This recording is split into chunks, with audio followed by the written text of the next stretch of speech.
it's not as if we don't want to help you, but we just see like, it's nothing. Yeah,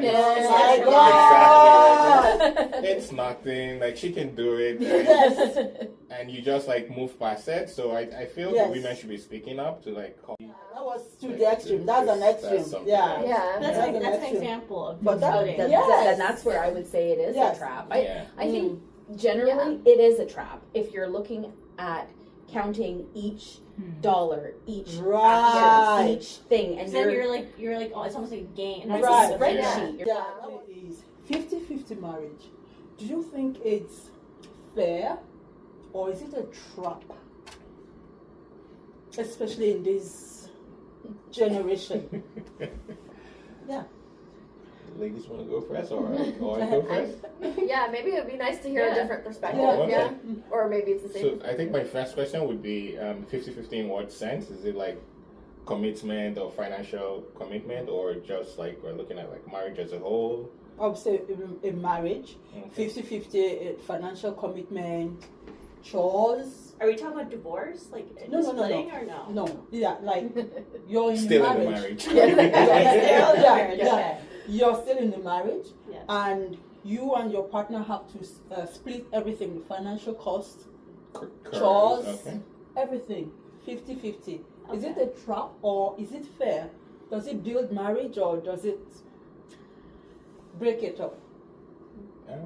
I would say it depends on the marriage. Everyone is different, right? And every situation is different. So it depends on the couples. Like, I feel that understanding should be there.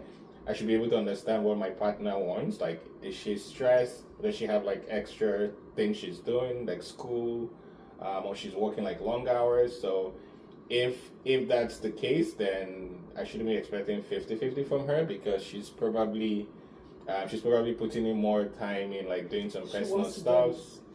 Okay, sure, we can wait for it. Come in. Oh, okay. Okay, yeah. So I can probably understand like how she's contributing in terms of like, does she have other commitments that is taking much of her time, that she's not having time to like do chores, like take care of the family, or maybe assist in cleaning and all those things. So I think it depends on the family, and it's like a case by case thing. Yeah, it shouldn't be a trap, because marriage, for one, is for better, for worse, right? So absolutely. it's still death to us part, but absolutely. So I don't think it should be a trap.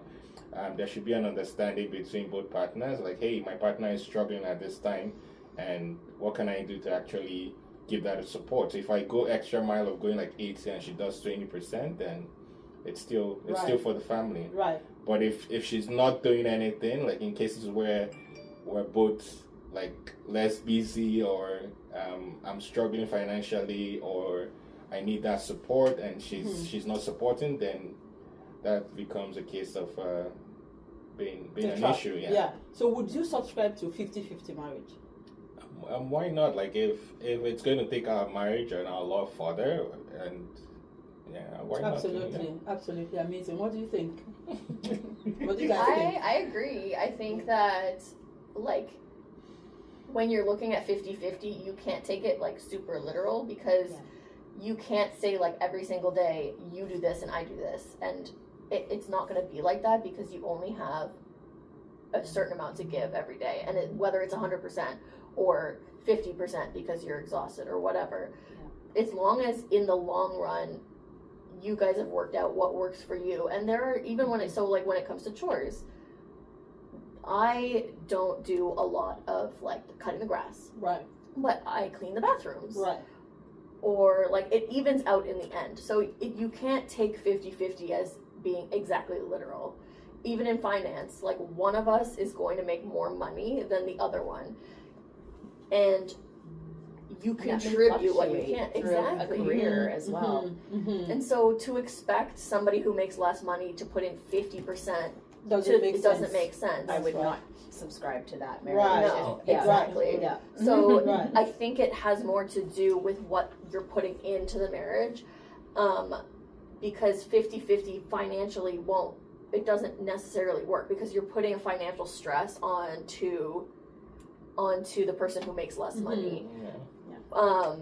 but they're contributing in other ways as well. Like everybody, if you're both working, it's not fair to suggest that the person who makes less money does all the housework too, because that's just going to put more stress on them. Because on that, I've seen so many women complain. They're going through stress.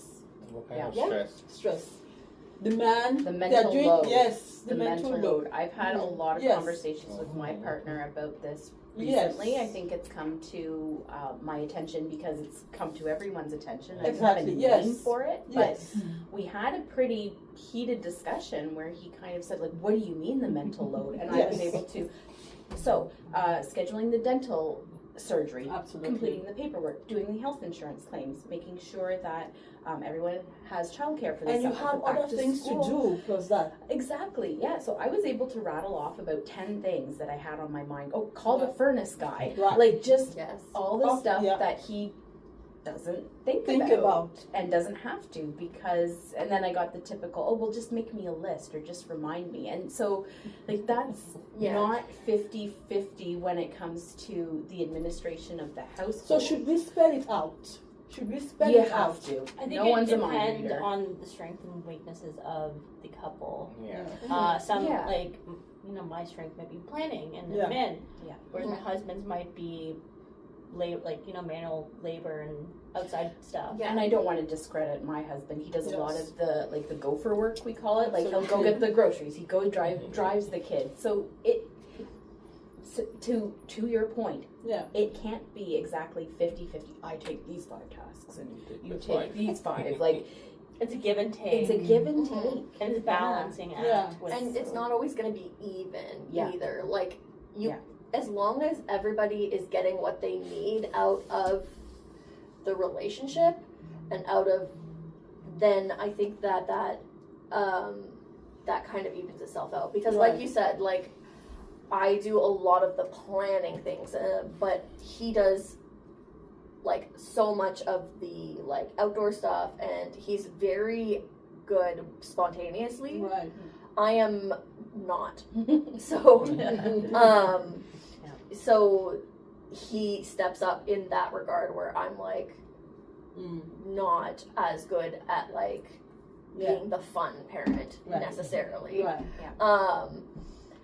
So, and that's only from like I've spoken to friends who don't have this kind of relationship with their spouse and they're exhausted and they love their spouse and they wouldn't like leave or they don't want to, but it puts a strain why on are they them. not speaking up? Like, Yeah, and thing. that's what I tell them to be completely honest. Because so I listened to Judge, I don't know if you know her, Judge Lynn. She said she was in this situation. She would come home, do everything, and her husband would be there watching TV, legs up. Bum divot in the couch. And then she got frustrated this day, and she said, "Will you help me?" And he said, "Oh, for sure." And she said, "Oh, I should be asking more." So I think we don't ask. Women don't ask. They just assume he should know. He should know. Yes.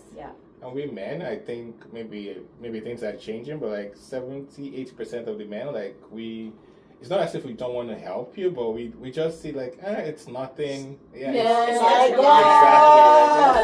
It's nothing. Like she can do it. And you just like move past it. So I feel that women should be speaking up to like call our attention to those kind of things rather than sucking it up. I think what's also important that many couples don't actually take advantage of is like couples therapy, where you discuss, and I've heard people do this prior to getting married, where they kind of lay out their expectations and kind of how they think a household should be ran. Should be mandatory. Part of the marriage license. I think having that in place would help a lot of couples out in terms of the woman feeling that she can't voice more help, because it shouldn't always, like, I feel like with men in general, they just don't think to like I think it just they slips don't their have mind. the same, like, and correct me if I'm wrong, but it may not be as important to them as it is to the wife that something be done a certain way. Yes. So, like, my spouse will often say, like, you worry too much about that. And well, if I don't, no one will. Sure. But he'd be okay to have the bargain basement, or whatever the lesser perfect version is. He'd be okay with that. And life would go on. Well, to be fair, like there are some things that I don't think are very important, and he's like, no, we need to get this done, or like, and a lot of it is because I don't, like, because I told you he's more handy than I am, so he's like explaining to me how we need to do this to the house. Right. And I'm like, it's not really a problem right now. And he's like, but it's going to be a problem. So he thinks of different things that are important as well, things that, you know, it's a good thing that he's around because I don't know what to do with this. So like, not to like you're the only man here. Yes, so we're all we only have one perspective. I get the bullet. But a lot of it, is the differences between men and women and you know, individual skill sets. Because in my house, I'm the handier one. I am the one saying, "Hey, like this roof needs done." Like, funny for an insurance guy, you'd think he should know that, but but his skill sets are very different from mine for sure. And I feel like sometimes the traditional marriage creeps into the modern marriage, and we don't find a balance, and that is where we're struggling. When couples have this expectation of the other person, the man says, "Oh, my father did it this way, or my mother did it this way. You should do it." It's generational, like lead passed down. Yes. You know, but the tradition, in my mind, in my view, the traditional marriage was the man provided everything. The woman was stay-at-home mom. No longer in this economy. No. We can't. Like, it's not sustainable. No, anymore.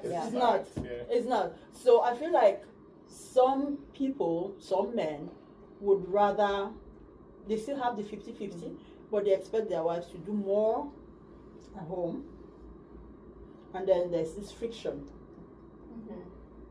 She's angry, he's not helping out more, and all of that. Actually, I met a couple. I went for my daughter's admission, and that was at, okay, I won't say the college because, and I met this couple.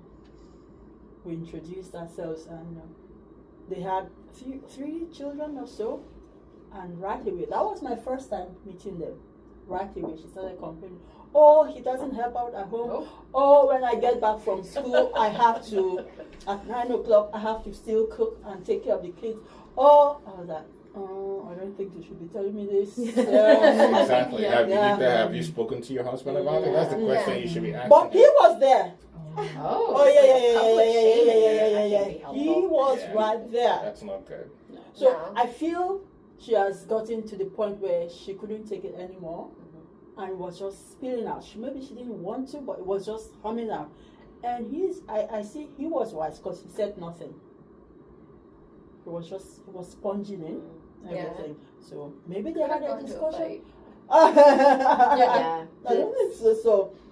I mean, I've been tempted to like publicly call out or like shame my husband in some situations, and it can be like, you know, I'm not going to embarrass him like that. You know, like, so take it away for later is really because sometimes even like at the, I'll have to control my facial expressions. Over here, like, you know.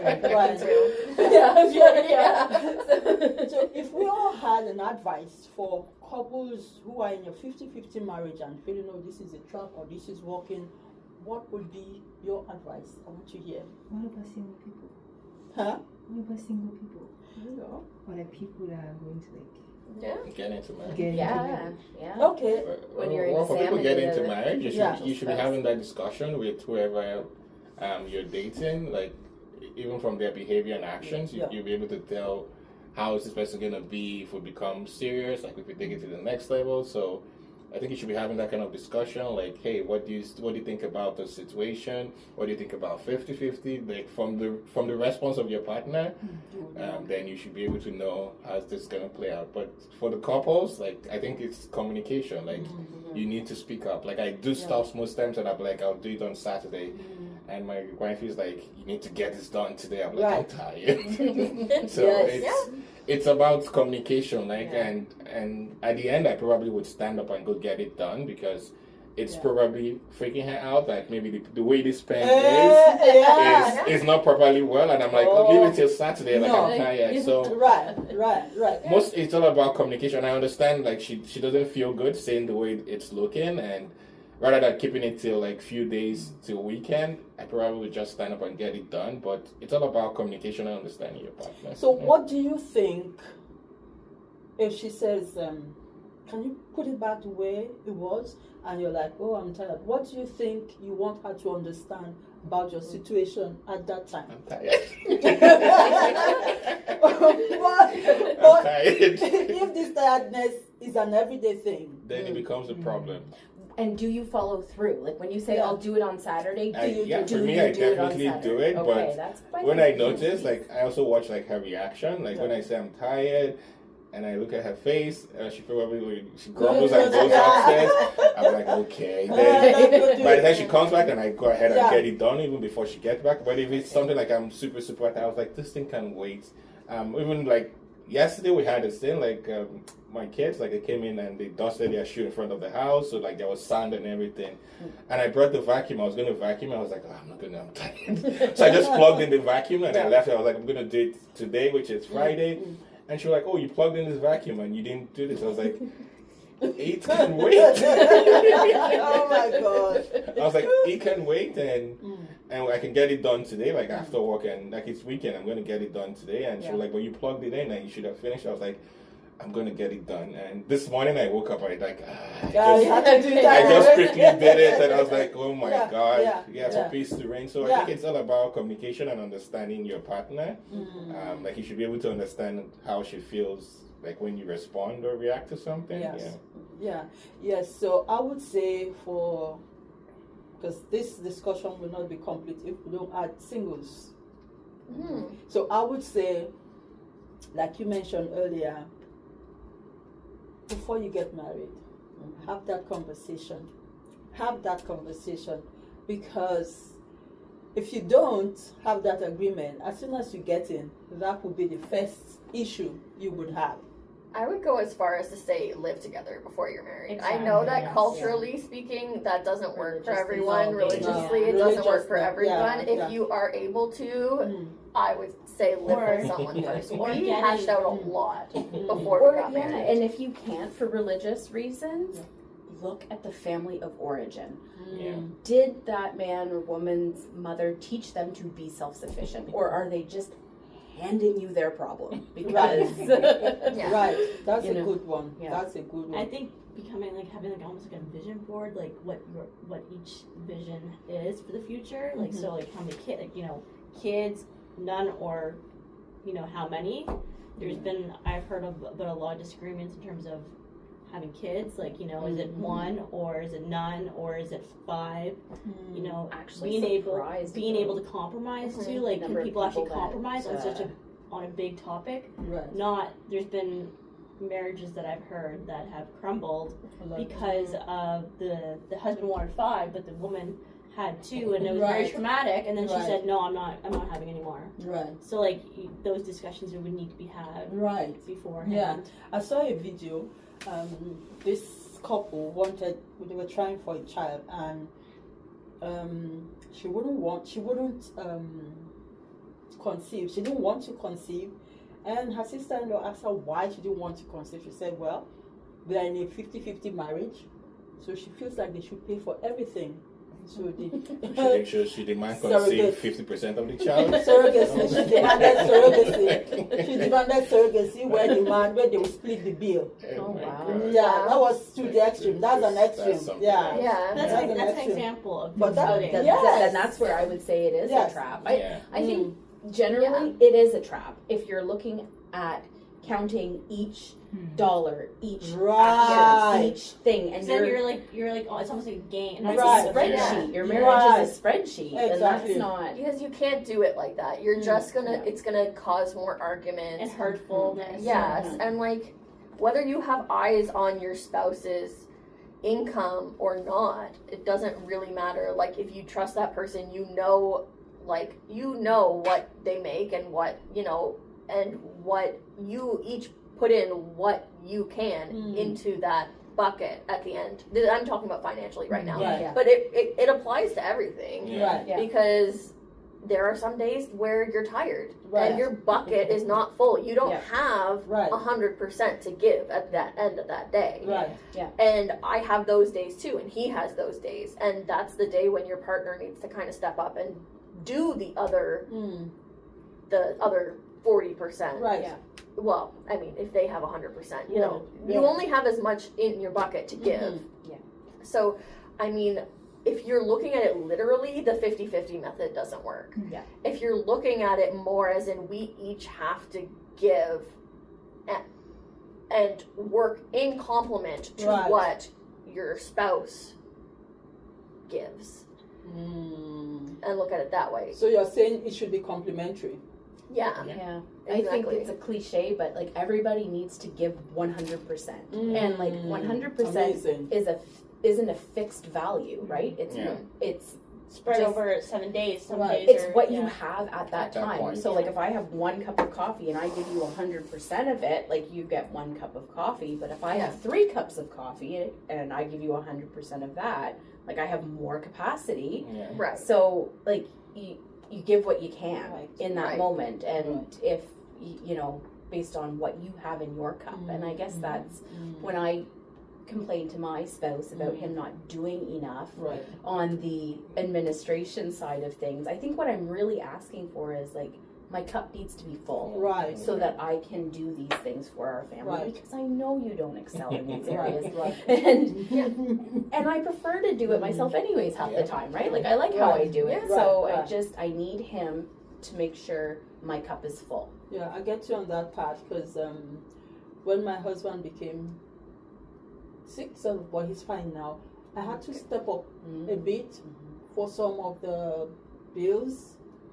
Yeah. So I see it as complimentary, really. Yeah. That's Yes. how it should be.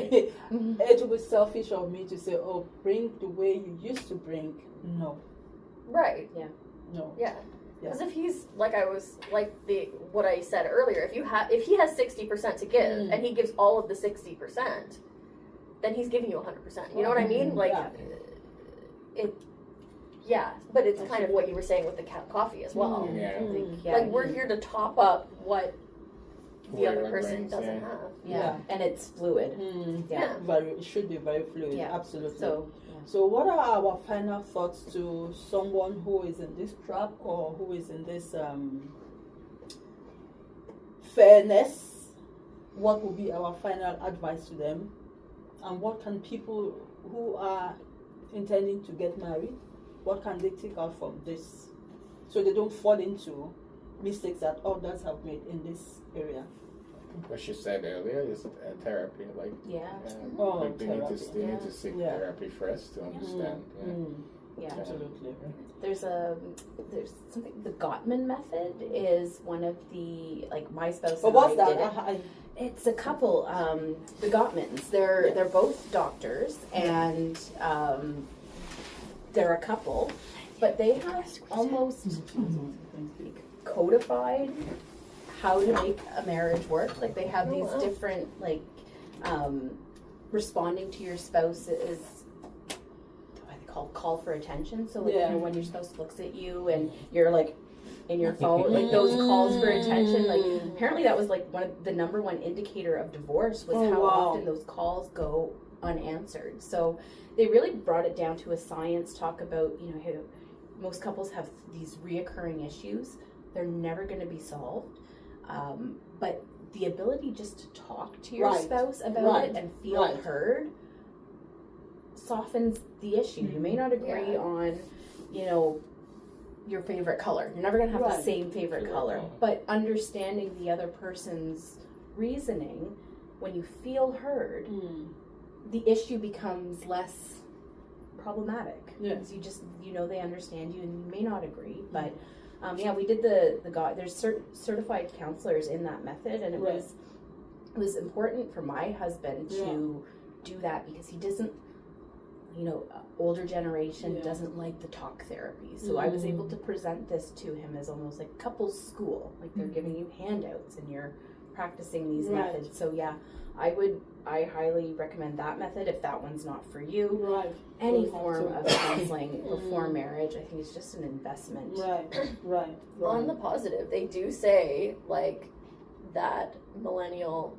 This is coming from the women's side, of course, because I don't have that perspective. But they do say that like millennial men are more involved in that and in their kids and in the home life than they've ever been before. Absolutely, and my experience has been great. My husband's very responsible, and they don't always. They take what they see and what worked with their parents and what didn't work. And so that's kind of different than how it used to be from what I've heard, in that it was he made the income, she stayed at home. But men and women are taking that and saying, well, this doesn't work anymore. So we need to figure it out. And I think that's like the beginning step is realizing what works to you two as a unit, and it's not going to be the same for any two people. I'm Nigerian, and in Nigeria, at least traditionally, how it used to be, the man would provide, the woman is home. She's home, but with a house help. Actually, maybe 2 nannies. So the man does not have to. I think it's mostly Africa. Mostly in Africa. That's wrong. In Africa, mostly. So the man goes to work, the woman is home with 1 nanny or 2 nannies, however they can afford. Right. Yeah. So the man does not need to do any chore. Nothing. He just provides. So when they come from Africa to the diaspora, or when they come abroad, now the woman has to work as the man. They can't afford nannies. So they both go out, both come in, and so this is where the man is not used to. I'm not back home. I don't do house chores, but here you want me to do house chores, and she's telling you, back home I have nannies to help me. Here I don't have.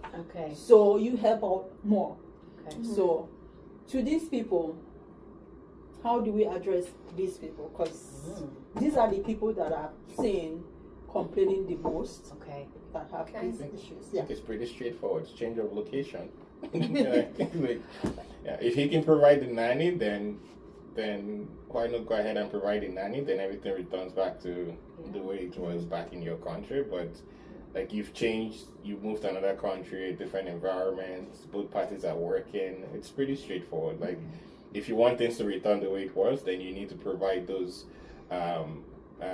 things that were available when you guys were back home. So it's pretty straightforward. A man that loves his wife would not want to see his wife stressed. I think that's just You're right. But by the time you're seeing her, she's washing the dishes, she's doing it, she goes to work, still takes care of the kids, she's gonna break down, and she will emotionally and mentally break down, and you don't want your wife to break down in those 2 ways, because she's gonna transfer it over to you, and it's absolutely. I didn't realize that. So it's really interesting to me, because maybe 50, 70 years ago in North American, possibly European culture, yes, the wife stayed home and the husband provided, and it was, she may not have had a nanny, but she was still able to do all of those things because that was her full-time job. And then in the 1970s, when women had access to birth control and started entering the workforce, that's really when the shift has happened. And I think that, yeah, like obviously as people who are born and raised in North America, it's still an issue that we see. Yes. And it may have we've had more time to talk about it and get used to it, but I guess when you're newcomers, and that's a new cultural shift for you. Yeah, absolutely. Toronto's point, you have to understand your environment has changed, and then maybe, look to how, communication is, we are here now, so how do we make this work? I think it's easy for us to say because we're like second or third generation into this. Right. So like, it's like what we've seen, like seeing my parents' relationship, they had a very healthy relationship. Did your mom work? Yeah. My mom worked part-time. Yeah. But my dad would have been the breadwinner. Yeah. There you go. Yeah. So mine was the opposite. My mom made more money. Okay. And that's always been okay. Like it wasn't like a source of issue with them, which I know sometimes it would be, depending. But so what I saw would be different than what other people saw. Right. But I think that to your point, if your spouse comes over and is making all of the changes, and she has to now get a job, and she has to take care of the kids, and she has to do all the housework, and he's just making more the money, and he's not doing anything else, then that's not 50-50. No. So not even 100-100. Yeah, exactly. It's not. Now, how do you make a man understand that? I think that's I have the same issue with my spouse, is calmly. You have to calmly talk about it. Yes. It's not almost when nothing has happened, pick a time to sit down and say, I have these concerns. Give examples, because my husband, what do you mean the mental load? Right. But then after I listed them off, he was able to clearly say, oh, you're right. Well, give me, he even said, I'll do this and that for you. So come with examples in a calm manner at a time away from a fight. So it's a completely different Two things I've taken away from all of this. Learn to talk it out. Conversation and manner of approach. The way you present the issue matter. So 50-50 can be an advantage to the marriage. It all depends on the couple. It also depends on the environment, I think. Yes. So learn to talk out your issues in a gentle manner. Understand your partner. And 50-50 might not be a trap after all. It might be good for your marriage. It might be fair. Thank you. Okay, you guys were amazing.